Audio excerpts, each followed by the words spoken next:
Good evening everyone. 1-2 minute का late हो गया क्लास में, कोई बात नहीं, हम शुरू करते हैं। मॉडर्न इंडिया पढ़ रहे थे और इंडिया के आज़ादी के लगभग चरणों से हम गुजर गए। कैसे भारत में विदेशी कंपनियां आई, फिर किस तरीके से चलते चलते चलते कहानी महात्मा गांधी की तरफ हमें ले चली। फिर हमने देखा 1920 में, 1930 में, 1942 में इंडिया के सबसे बड़े मास मूवमेंट, जिसमें पूरे भारत की एक बड़ी आबादी, करोड़ों की संख्या में गांधी की बातों पे आंख मूंद के विश्वास करने वाले भारतीय, क्योंकि उन्हें लगता था कि आज़ादी अगर दिला सकते हैं तो सिर्फ महात्मा गांधी दिला सकते हैं।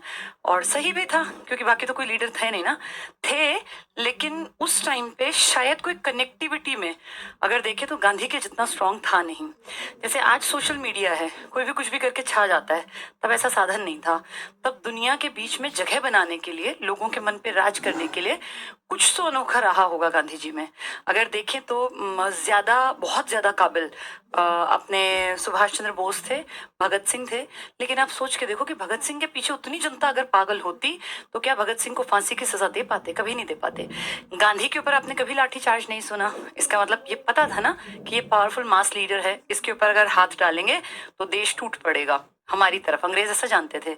भगत सिंह के पीछे लड़के थे, लेकिन वो मुट्ठी भर थे, और वो सरकार जानती थी कि हम इतने स्ट्रांग है कि हमारा कुछ बिगाड़ नहीं पाएगी। यही कहानी सुभाष चंद्र बोस की है। एक आदमी जो कांग्रेस के अधिवेशन में जीत गया, और गांधी जी का जो प्रतिद्वंद्वी उठा था, गांधी जी का मेन, मान लीजिए उन्हीं के आदमी थे, पट्टाभी सितार मैया, वो हार गए। फिर भी जीतने के बावजूद अपना मेडल गले से उतार के गांधी जी के चरणों में रख के सुभाष चंद्र बोस, देश निकाला ही एक तरह से मिल गया और चले गए। तो इन कहानियों से क्या पता चला कि गांधी सच में मास लीडर थे, उनकी बराबरी पे कोई था नहीं। काबिलियत किसमें है, दिखेगी किसकी, ये अलग अलग बातें हैं। बहुत सारे लोग आज भी काबिल हैं, लेकिन बहुत सारे काबिल लोग पढ़ लिख के हाईली क्वालिफाइड होकर कहीं गांव में ही डिप्रेशन के मरीज बन के 2-4 बच्चों को पढ़ा के जैसे तैसे अपना जीवन यापन करते हैं। वहीं जो लोग स्ट्रीट स्मार्ट हैं, छोटे मोटे कोर्सेज किए, थोड़ा सा अपना एक एज में पहुंचते ही और स्टेबल जिंदगी जीने लगते हैं। ये डिफरेंस इंटेलिजेंस का सिर्फ नहीं होता, बहुत सारी चीजें मैटर करती हैं। तो अगर बात करें तो गांधी जी तो एवरेज से स्टूडेंट थे, कोई बहुत ब्रिलियंट भी नहीं थे, लेकिन गांधी जी ने चीजों को सही टाइम पे एनालाइज किया। भगत सिंह क्योंकि यंग थे, नौजवान थे, एक्सपीरियंस हमेशा एज के साथ बढ़ेगा ना। अब एक 23 साल के लड़के को और एक 50 साल के आदमी को अगर हम सोचें कि बराबर होंगे, कभी भी नहीं होंगे। 50 साल वाले ने जीवन देख लिया। गांधी जब इंडिया वापस लौटे थे साउथ अफ्रीका, तो कितने एक्सपीरियंस्ड आदमी थे। 46 साल की अधेड़ उम्र का आदमी जिसने सब कुछ देख लिया कि दुनिया ऐसे होती है, लोग ये करते हैं, आदमी ऐसे करते हैं, व्यवहार इस तरह से बदलता है। और भगत सिंह आंख मूंद के विश्वास करने वाले कि हाँ मेरे जैसे ही सब होंगे। वो तो नहीं जानते थे ना उन्हीं के ग्रुप में से कोई गद्दार होगा जो भरी अदालत में उनका नाम ले देगा और कहेगा कि हाँ हम इनके ग्रुप के मेंबर थे और हमने ऐसे ऐसे बम बनाया। तो ये सब चीजें एक्सपीरियंस से आती हैं। गांधी को कभी किसी ने कहाँ फंसाया? ऐसा नहीं कि गांधी के दुश्मन नहीं थे गांधी जी के साथ बहुतों का 36 का आंकड़ा था, लेकिन गांधी जी कभी इस तरह के लपेटे में थोड़ी ना आए। तो कहीं ना कहीं तो अंतर था ना एक्सपीरियंस का। बहुत रिस्पेक्ट है भगत सिंह के प्रति, बहुत रिस्पेक्ट है सुभाष चंद्र बोस के प्रति, लेकिन फिर भी अगर कहें नंबर 1 मास लीडर तो गांधी ही है। गांधी के पीछे करोड़ों लोग ये मानते थे, गांधी ने कहा लड़ना है तो लड़ना है, गांधी ने कहा रुकना है तो रुकना है। ऐसा करना अपने आप में दिखाता है कि उनके अंदर कुछ तो बेहतर था बाकी सब लीडर्स से। चलिए देखते हैं गांधी जी ने, ये हम पढ़ रहे थे अपना पूना पैक्ट, पूना पैक्ट पढ़ लिया था। ये 42 का आंदोलन हुआ, गांधी जी को रात में उठा लिया। गांधी जी, उनकी वाइफ कस्तूरबा गांधी, सरोजिनी नायडू, पूना के आगा खां पैलेस में, बिल्कुल व्हाइट संगमरमर से बना बहुत सुंदर कमरे वहां पर है। और आज भी वहां एक पूरा बड़ा कमरा, चरखे जितना बड़ा, जैसे कमरा पूरा चरखे जितने साइज का ऐसे बना रखा है। और वहीं पे कस्तूरबा की डेथ हुई, वहीं पे उनकी समाधि है जहां उनको अंतिम संस्कार किया गया, बिल्कुल पास में। क्योंकि बाहर निकलने के तो थी नहीं ना आजादी। गांधी की तबीयत बिगड़ने लगी, उपवास शुरू कर दिया, फिर देखो सारी बातें। चलो हम ये पढ़ रहे थे भूमिगत कुछ नेता। क्या हुआ गांधी जी के पकड़ने के बाद? सेकंड लाइन, जैसे ना लीडरशिप हमेशा लाइन वाइज होती है, तो फ्रंट लीड में खड़े थे गांधी, उनके साथ फिर सरोजिनी नायडू और ये सारे बड़े बड़े, इन सबको पकड़ के आगा खां में। जो सेकंड लीड थी वो थोड़ी सी गुस्से वाली भी थी, तो उन लोगों ने भूमिगत हो गए, रातों रात गायब हो गए अंडरग्राउंड, और फिर अंडरग्राउंड रह के काम करते रहे, जिनमें कई लोगों के नाम आते हैं। हमने मेन पढ़ा था, देखो, सुचेता कृपलानी, जेपी कृपलानी जी की वाइफ है ये, छोटू भाई पुराणिक, मेन तो बीजू पटनायक, उड़ीसा के जो पिछले सीएम थे ना, अभी हटे हैं इसी साल में, नवीन पटनायक, उनके पिताजी। नवीन पटनायक का बैकग्राउंड देखो कितना स्ट्रांग है। बीजू पटनायक 1942 में गांधी के संगी साथी थे, तो बहुत बड़ी बात थोड़ी ना कि नवीन पटनायक जी 24 साल काट गए उड़ीसा के सीएम की कुर्सी पर। बैकग्राउंड देखो कैसे मैटर करता है, एक नॉर्मल आदमी का इतनी आगे जाना थोड़ा सा मुश्किल होता है। उस हिसाब से देखें तो बीजू पटनायक ने एक प्लेटफॉर्म अपने बेटे के लिए तैयार कर दिया। भाई कितने बड़े लीडर हैं, गांधी के, नेहरू के, सबके संगी साथी हैं, तो इसलिए तो फिर इनकी पार्टी बनेगी, ये बनाएंगे बीजू जनता दल, बीजेडी, अपने नाम से, आजादी के बाद उड़ीसा में। और उड़ीसा में फिर इनके बेटे का अब सेकंड नंबर है उनका, 24 साल का कार्यकाल एज सीएम। 25 साल वाला भी टूट नहीं पाया, वो सिक्किम वाला था, अब तो क्या टूटेगा, अब देखो इतना कोई पहुंचेगा तो नहीं। ठीक है, ये सब शामिल थे, बम गोला बारूद ये सब इकट्ठे बांटते थे इकट्ठा करके। आंदोलन के प्रति सरकार की दमनात्मक नीति के विरुद्ध सरकार ने क्या किया, जब सरकार देखेगी कि सेकेंड वर्ल्ड वॉर में हम दुखी हैं, ऊपर से ये और सिर उठा रहे हैं, तो सिर को कुचल देगी, तो दमन करेगी, दमनात्मक स्थिति। गांधी क्या करेंगे, उपवास रख देंगे, फिर इनकी तबीयत बिगड़ेगी। तो गांधी जी ने कहा कि मैं 10 फरवरी 1943 को 21 दिन के उपवास की घोषणा की, भैया मैं उपवास कर रहा हूँ, तुम लोग जो ये दमन चला रहे हो। अब देखो क्या हुआ, गांधी जी के उपवास शुरू करने के बाद उन्हें रिहा करने के लिए दबाव पड़ने लगा। तत्कालीन भारत के सभी राजनीतिक दल, सिर्फ मुस्लिम लीग को छोड़कर, मुस्लिम लीग क्यों, मुस्लिम लीग सोच रही है यार ये इंडिया की मांग उठाएंगे, हमें इंडिया नहीं बनना, तो वो थोड़े कट ऑफ है इस टाइम पर। गांधी जी की रिहाई की मांग की सबने, सिर्फ एक मुस्लिम लीग को छोड़कर। विदेशों में ब्रिटेन की कम्युनिस्ट पार्टी, लंदन, मैनचेस्टर, दोनों बड़े शहर, यहाँ के नागरिक, Australian council of trade, Ceylon state council, अलग अलग देश, ये सिलोन मतलब श्रीलंका, अमेरिकी सरकार, इन सब ने ब्रिटिश भारतीय सरकार पर गांधी की रिहाई के लिए दबाव डाला। कहने का मतलब है कि गांधी जी की तबीयत बिगड़ने लगी, तो सब लोगों ने कहा कि भाई गांधी ने कोई मर्डर क्राइम थोड़ी ना किया है, इनको रिहा करो। पुणे के आगा खां पैलेस से दबाव पड़ने लगा। इसी को लेकर राजभक्त एम.एन. सरकार, ये छोड़ दो नाम, वायसराय की कार्यकारिणी से इस्तीफा दे दिया। यानी गांधी के फेवर में पूरा देश है, विदेशी सरकारें हैं, अमेरिका तक भी कह रहे हैं ब्रिटिशर्स को, भाई क्यों तुमने इसको पकड़ रखा है, इसने कोई क्राइम किया है, नहीं किया तो छोड़ दो इसको। एक तरफ देश विदेश में गांधी की रिहाई के लिए सरकार पर दबाव डाला जा रहा था, दूसरी ओर सरकार आगा खां पैलेस में गांधी के अंतिम संस्कार की तैयारी। सरकार क्या सोच रही है कि पत्नी तो मरी गई है, पति और मर जाएगा, उम्र भी हो गई है। भाई 1869 का आदमी 1942 में, जिसने पता नहीं कितनी बार भूख हड़ताल की, कितनी बार भूखा रहा, बेटा सारा शरीर एक सिस्टम है, एक मशीन है, ये खराब तो होगी, तो उन्हें लगा ये मर जाए तो ही ठीक है, तो अंतिम संस्कार की तैयारी कर रही थी। यहाँ वो कह रहे हैं छोड़ दो। खराब स्वास्थ्य के कारण सरकार ने 6 मई 44 को उन्हें कैद से रिहा कर दिया। कारण इस टाइम तक सेकेंड वर्ल्ड वॉर भी धीरे धीरे धीरे ये दिखने लगा कि जीत तो जाएंगे अमेरिका ब्रिटेन, लेकिन नुकसान बहुत भारी होगा, और अब अगर इंडियंस हमारे ऊपर अटैक करेंगे यहाँ तो हम संभाल नहीं पाएंगे।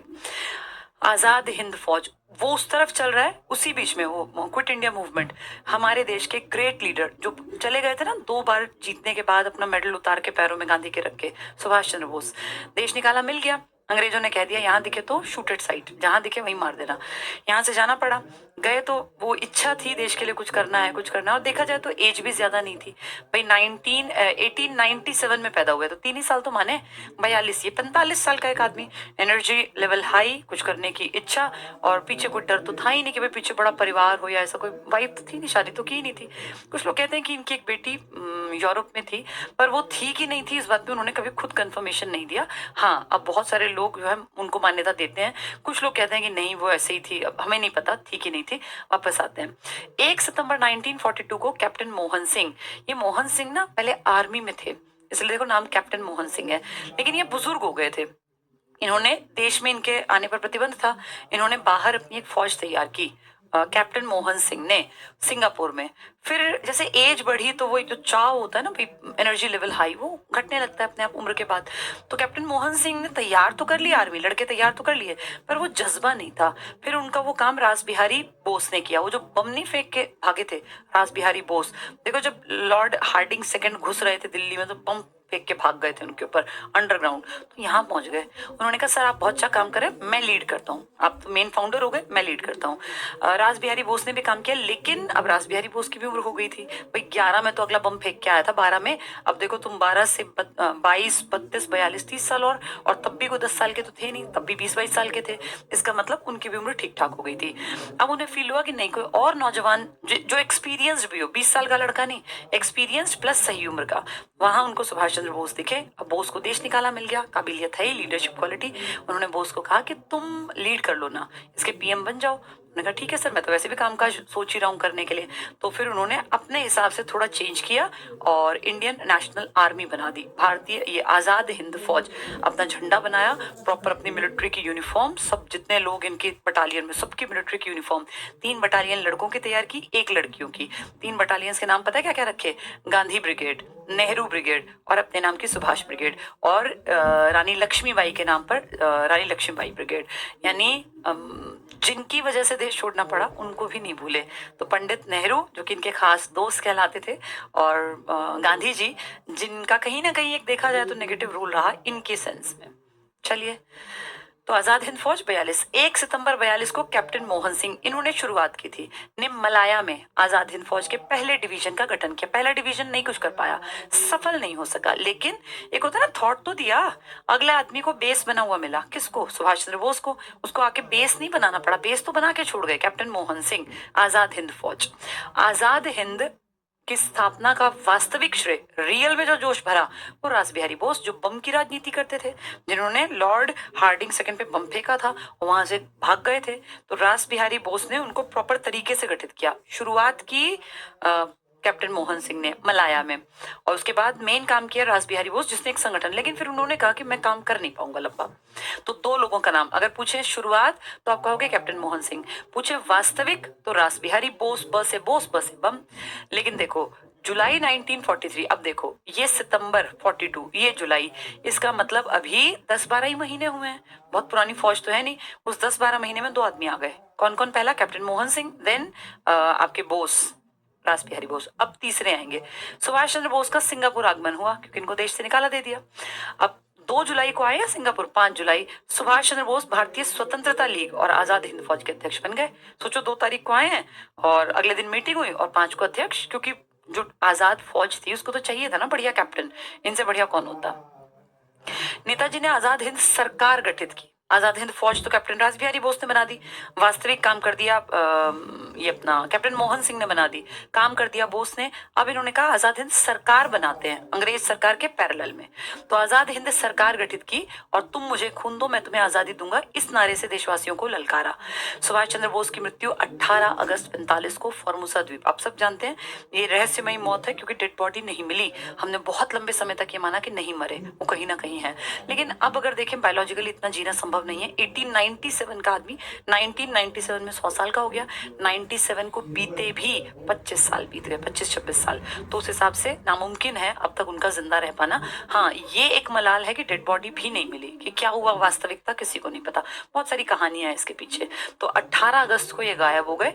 फॉर्मोसा द्वीप से टोक्यो जाने के क्रम में हुई एक हवाई दुर्घटना में, ये मानी जाती है, प्रमाण नहीं है, अभी तक प्रामाणिक रूप से सिद्ध नहीं हो सका।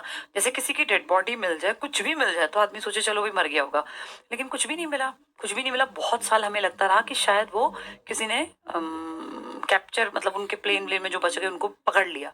फिर हमें लगा शायद वो खुद ही भाग गए होंगे गुमनाम, भाई कहीं उनको अपना मिशन सोचते होंगे, तब तक आजाद नहीं हुए थे। लेकिन फिर धीरे धीरे धीरे अब इतने साल बीत गए, अब कंफर्म है कि अब नहीं है वो धरती पर। कोई आदमी 150 साल थोड़ी ना जिंदा रहेगा, कुछ ना कुछ तो हुआ। सेकेंड वर्ल्ड वॉर में 6 अगस्त 9 अगस्त 45 को जापान के हिरोशिमा और नागासाकी पर अमेरिका द्वारा परमाणु बम गिराए जाने के कारण जापान ने आत्मसमर्पण कर दिया। इसी के साथ आजाद हिंद फौज को जापान द्वारा मिलने वाली मदद समाप्त। अब आजाद हिंद फौज ठीक है, बहुत अच्छी फौज थी, 4 इसके पास बड़ी बड़ी बटालियन थी, लेकिन हवाई जहाज चाहिए थे, हेलीकॉप्टर चाहिए थे, भाई कहाँ से लाएंगे? इनका प्लान क्या था? नॉर्थ ईस्ट पे पहले कब्जा करते हैं। जापान ने कहा मैं मदद करूंगा क्योंकि ब्रिटेन मेरा दुश्मन है और ब्रिटेन तुम्हारे ऊपर राज कर रहा है, मैं तुम्हारी मदद करूंगा, ब्रिटेन के चंगुल से तुम्हें निकलवा दूंगा। तो हमने कहा ठीक है, हम स्टार्टिंग करते हैं मणिपुर मिजोरम की बेल्ट से। हमने मणिपुर में अपना झंडा भी गाड़ दिया था, लेकिन फिर जापान अपने ही हिरोशिमा नागासाकी में परेशान हो गया। वो भी क्या करता, उसके ऊपर बम गिर गए, तो वो कहने लगा भाई मैं तुम्हारी मदद तब करूंगा जब पहले मैं अपने आप को तो संभाल लूं, मेरे खुद के घर में तो आग लगी पड़ी है। तो उसने फिर वो अपने घर के चक्कर में हमारी मदद नहीं कर पाया। हम उसको गलत भी नहीं कह सकते, किसी के देश पे बम गिरेगा तो दूसरे की मदद कैसे करेगा। अब जैसे 6 और 9 अगस्त, सोचो 9 से और 18 को गायब हो गए, यानी 8-9 दिन वो रहे, 9वें दिन वो गायब थे। ठीक है, इसका थोड़ा टेम्परेचर ठीक करना। हिरोशिमा नागासाकी तो आत्मसमर्पण, आजाद हिंद फौज मदद समाप्त। आजाद हिंद फौज के गिरफ्तार सैनिकों पर कुछ लोग गिरफ्तार हुए, कई बड़े बड़े आदमी, जिन पे मुकदमा किया अंग्रेजों ने। और अंग्रेजों को लगा कि मुकदमा ना दिल्ली में लाल किले में खुले में चलाते हैं ताकि इनकी खूब बेइज्जती हो, जनता इनके एंटी हो जाए। उल्टा हुआ। पंडित नेहरू के अच्छे दोस्त थे सुभाष चंद्र बोस। ये इस बात से कंफर्म होता है कि सुभाष चंद्र बोस के जो अंडर काम करते थे 3-4 बड़े बड़े लोग, उन पे जब मुकदमा चला तो नेहरू ने कहा कि मैं केस लड़ूंगा। नेहरू थे और भी तेज बहादुर सप्रू, कई लोग थे बड़े बड़े, मेन नेहरू को याद रखना क्योंकि अच्छे दोस्त भी थे। तो इन्होंने मुकदमा लड़ा खुले में, जनता आती थी वहां दिल्ली में, लाल किले में ऐसे प्रांगण भरता था, वहां बैठ के वो सुनते थे। फाइनली पता है क्या हुआ कि लोगों के मन में इनके प्रति पॉजिटिविटी आ गई। किनके प्रति? नमस्कार सर। किनके प्रति? जो ये आजाद हिंद फौज के सैनिक थे, और आज तक इनकी रिस्पेक्ट है, इनका रिगार्ड है। चलिए, तो आजाद हिंद फौज के गिरफ्तार सैनिकों पर लाल किले में राजद्रोह का मुकदमा चला और उन्हें दंडित किया गया। दंडित तो कर दिया, लेकिन वो इमेज जो आज भी हम इज्जत करते हैं उन लोगों की, वो इसी कारण है क्योंकि खुले में सब लोगों ने सब कुछ सुना। ठीक है, CR फॉर्मूला। अब ये कौन है? CR मतलब हो गया चक्रवर्ती राजगोपालाचारी, हमारे आजाद